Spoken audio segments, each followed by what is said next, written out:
I woke up in a luxury villa on Manhattan's Upper East Side, the faint sensation of silk binding my wrists lingering. This wasn't my tiny Brooklyn apartment, but an unfamiliar bedroom with Italian handcrafted carpets and crystal chandeliers. On the nightstand, a gilded, prenuptial supplementary agreement stung my eyes, signed with my name, Lila Bennett, and another that sent chills down my spine, Silas Vanderbilt.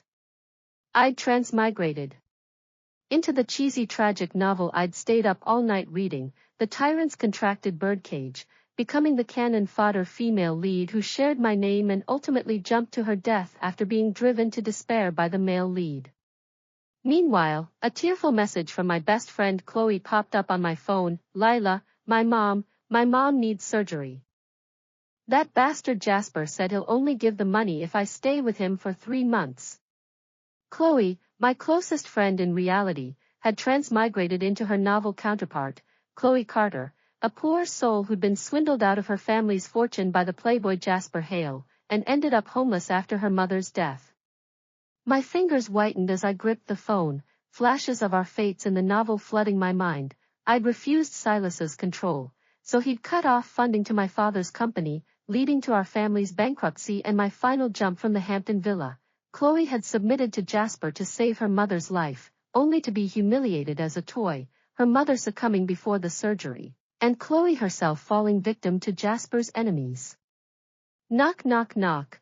The door clicked open, and the butler's cold voice echoed, Miss Bennett, sir asks you to join him for breakfast, and to sign the addendum to the supplementary agreement.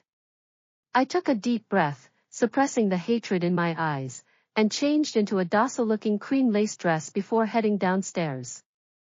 In the dining room, Silas Vanderbilt sat at the head of the table, his tall frame clad in a black suit, his features sharp as marble, yet his gaze held no warmth, as if I were an inanimate object. Have you read the addendum? He set down his knife and fork, his voice deep and cold. After marriage, you'll abandon all personal careers and obey my every order unconditionally, including honoring Elisa's memory. Elise, his white moonlight, a woman who'd been dead for 5 years. The addendum explicitly stated, the bride shall clean and maintain Mr. Vanderbilt's cherished mementos of Ms. Elise daily, including her urn, clothing, and personal effects, without complaint. I clenched the hem of my dress, my nails digging into my palm. In my previous life, I'd been a top student at New York's Parsons School of Design. Design was my lifelong dream. But this man wanted to destroy that dream, reducing me to a substitute for a dead woman. Why hesitate? Silas raised an eyebrow, his tone threatening. Your father's construction company is barely holding on thanks to Vanderbilt Group's investment. Refuse to sign, and I won't mind watching it collapse tomorrow, leaving your family homeless. I lifted my head, forcing a meek smile. I'll sign, Silas. Whatever it takes to help my father. He seemed pleased by my obedience, a sneer tugging at his lips. Wise choice. By the way, I had the judges revoke your spot in the New York Emerging Designer Awards. My heart twisted. Those awards had been the culmination of countless sleepless nights, my closest shot at fulfilling my dream. Why? My voice trembled, barely holding back my anger.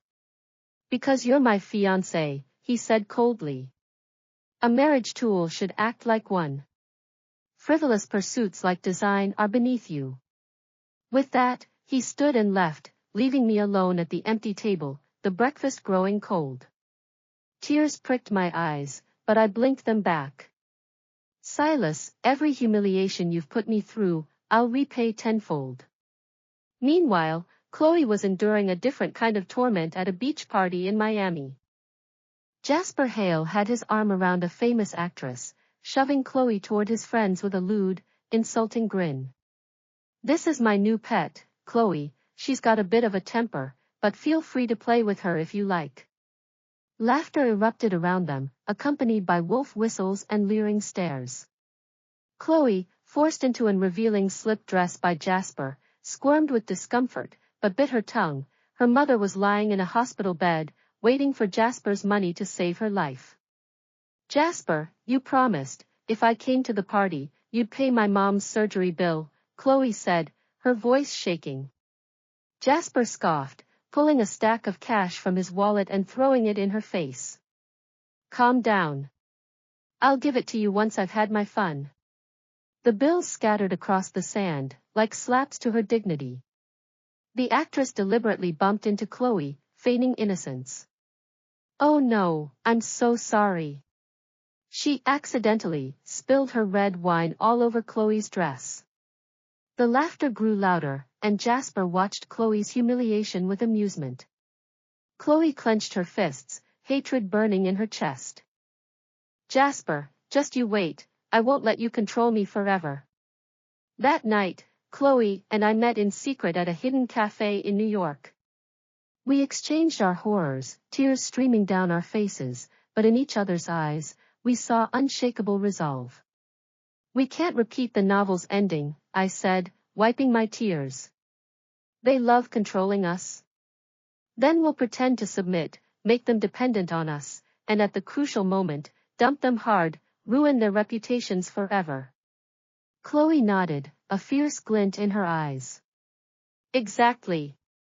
Silas sees you as a substitute. Use your kindness and playing hard to get to make him crave you. Jasper treats me like a toy. I'll use my fishing strategy to drive him crazy, then make him feel the pain of abandonment. We hatched a plan. I'd gather evidence of Silas's illegal investments and jury tampering, while melting his defenses with gentle care. Chloe would record Jasper's insults, collect proof of his infidelities, and exploit his possessiveness to make him lose control. In the days that followed, I played the role of Silas's perfect substitute.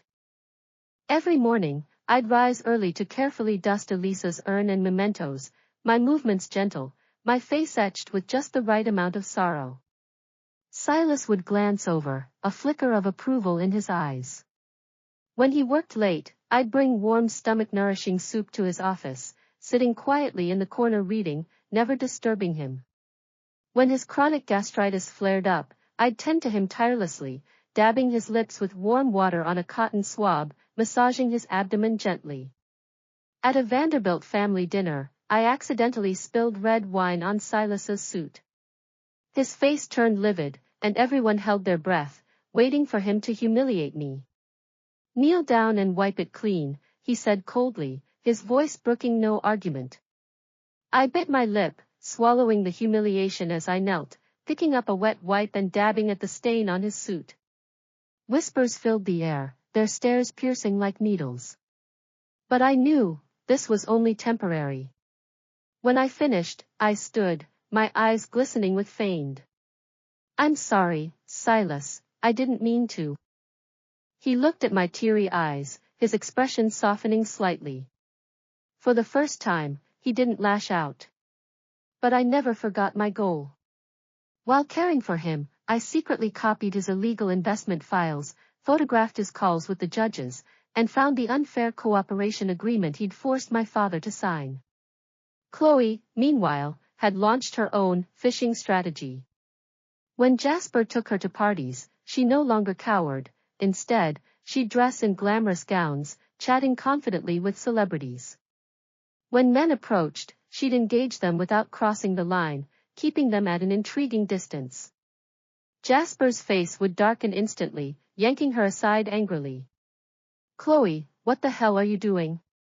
Talking to friends, she said, smiling seductively. You can cozy up to other women, why can't I talk to anyone else? She pulled away, walking straight to a renowned designer and discussing her design philosophy passionately. Watching her shine with confidence, Jasper felt a surge of possessiveness he'd never known. He started acting unlike himself, canceling all his flings to spend time with her, reporting his whereabouts voluntarily, and even buying a lakeside villa far from the city because she'd casually mentioned liking quiet places. But his controlling nature never faded. He still checked her phone, tracked her location, and forbade her from interacting with male colleagues. When Chloe secretly prepared applications for an overseas design exchange program, Jasper tore them up in a rage. Women don't need that much education, just stay home and wait for me. Chloe didn't cry or argue, she just looked at him calmly. Jasper, do you really think you can trap me? Her gaze terrified him. For the first time, he realized this woman might not be as easy to control as he'd thought. To make him fully submit, Chloe pretended to accept his kindness, moving into the lakeside villa. But she never abandoned her plan. She used hidden cameras to record his insults, took photos of his affairs, and secretly copied evidence of his asset transfers. Meanwhile, Silas's attitude toward me was slowly changing. He stopped forcing me to clean Elisa's mementos, even asking for my opinions on work matters. One day, he stumbled upon my hidden design sketches, surprise flickering in his eyes. Did you draw these? He picked up the sketches, his voice filled with disbelief. I nodded, feigning shyness. Just doodles, don't laugh at me. They're brilliant, he said, his gaze warm for the first time. More talented than most designers I've met. He even apologized. Canceling your award spot was reckless. From now on, you can pursue your dream, I'll support you. I sneered inwardly, but put on a shocked, grateful expression. Really? Silas, thank you. But I wasn't fooled. His kindness stemmed from me fulfilling his needs, a docile, sensible, and talented substitute. The moment I lost those traits, he'd revert to his cruel, cold self. The turning point came on my birthday. Silas had cancelled all his meetings to throw me a grand party. In front of all the guests, he took my hand and said, Lila, I've been terrible to you in the past. From today on, you're no longer anyone's substitute, you're the woman I, Silas Vanderbilt, choose to spend my life with. Applause erupted, and everyone expected me to burst into tears. But I felt nothing but contempt. Midway through the party, I excused myself, claiming illness. I knew, the time was nearly right. For Chloe, Jasper had finally crumbled completely. Outside her mother's hospital room, he knelt down, holding out a diamond ring. Chloe, I'm sorry.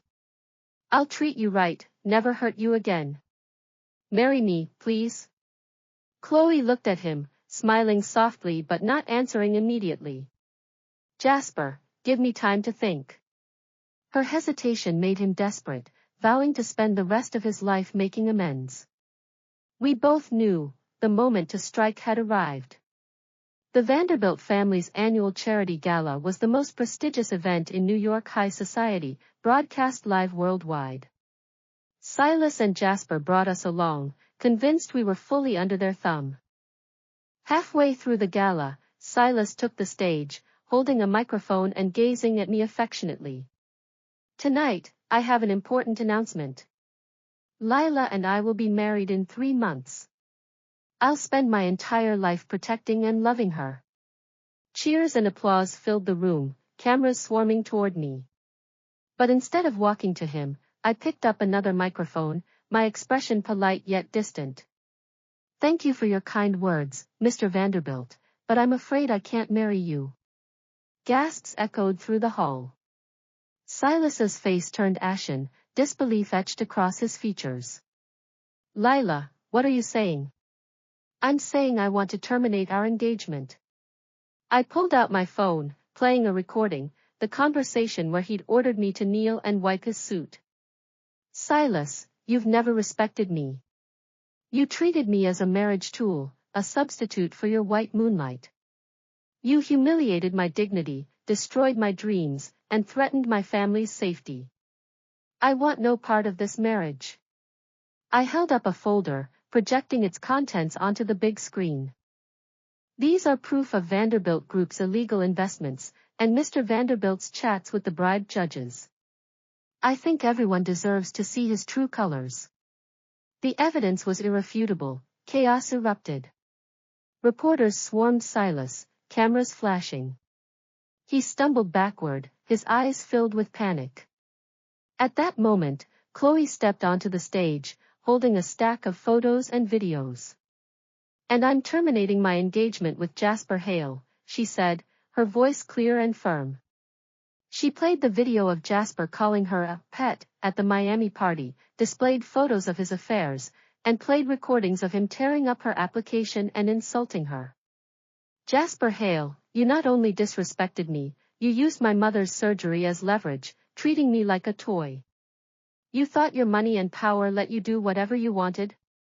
She held up more documents. These are records of your illegal asset transfers. I've already submitted them to the FBI. I think you'll be facing legal consequences soon. Jasper's face turned purple with rage. He tried to rush Chloe, but was blocked by reporters. Chloe, you betrayed me. Betrayal? Chloe sneered. The moment you used my mother's life as a bargaining chip, all we had left was hatred. Chloe and I exchanged a smile, walking proudly out of the ballroom as all eyes followed us. Behind us, Silas and Jasper stood amid chaos, hounded by reporters' questions. After leaving New York, Chloe and I moved to Paris. I founded my own design studio, quickly making a name for myself in the fashion world with my unique style. My work graced the cover of Vogue and I was invited to Paris Fashion Week. The dream Silas had tried to destroy, I'd rebuilt with my own hands. Chloe started a PR firm, specializing in helping female entrepreneurs build their brands. She also established the Women's Design Support Fund, aiding women like us who'd been oppressed by sexism and abuse. Her mother recovered from surgery, and the two of them lived peacefully and happily in Paris. We'd broken free from Silas and Jasper's shadows, living freely and unapologetically. We visited lavender fields in Provence, chased auroras in Iceland, and attended Fashion Week in New York, proving our worth through our own efforts. As for the men who'd oppressed us, they were consumed by endless regret. Silas's company collapsed under the weight of the illegal investment scandal. He sold all his assets to pay off debts, then flew to Paris with my restored design sketches, waiting outside my studio for 3 days. Lila, I'm sorry, he said, his voice hoarse with exhaustion and regret. I shouldn't have treated you that way, shouldn't have destroyed your dreams. Please, give me another chance. I looked at him, my expression blank. Silas, did you think about this when you tore up my designs? When you made me kneel and wipe your suit? Those scars will never heal. I'm happy now, please leave me alone. I turned and walked into the studio, never looking back. Later, I heard Silas had returned to New York, moving into the villa we'd shared. He developed severe depression, spending his days wandering the empty house, staring at my old belongings and crying uncontrollably. He never returned to the business world, only visiting Elisa's grave occasionally, never mentioning the word substitute again. Jasper's fate was even crueler. He was sentenced to 3 years in prison for illegal asset transfer. When he was released, he was disowned by his family, his mother having died of a broken heart over his actions.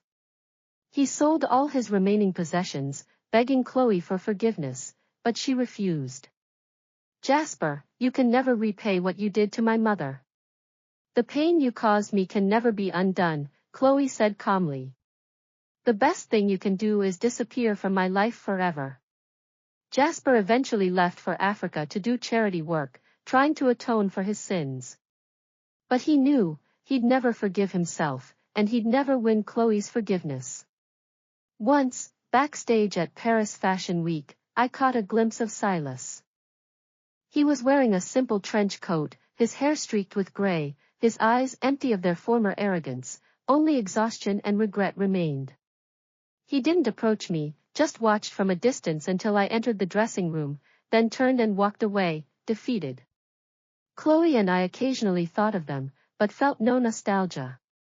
We'd been treated as tools and toys, humiliated and oppressed, nearly losing everything. But we'd refused to give up, choosing to endure, then fight back. In our own way, we'd made the men who hurt us pay for their crimes. Regretful pursuit of ex-lovers? Sorry, we'd already moved on to bigger and better things, embracing our own wonderful lives. And the scumbags' regret? It was nothing but well-deserved karma, irrelevant to us. A woman's dignity and worth were never given by men, they were earned by ourselves. As long as we remained strong and brave, no one could trap us, and nothing could stand in the way of our dreams.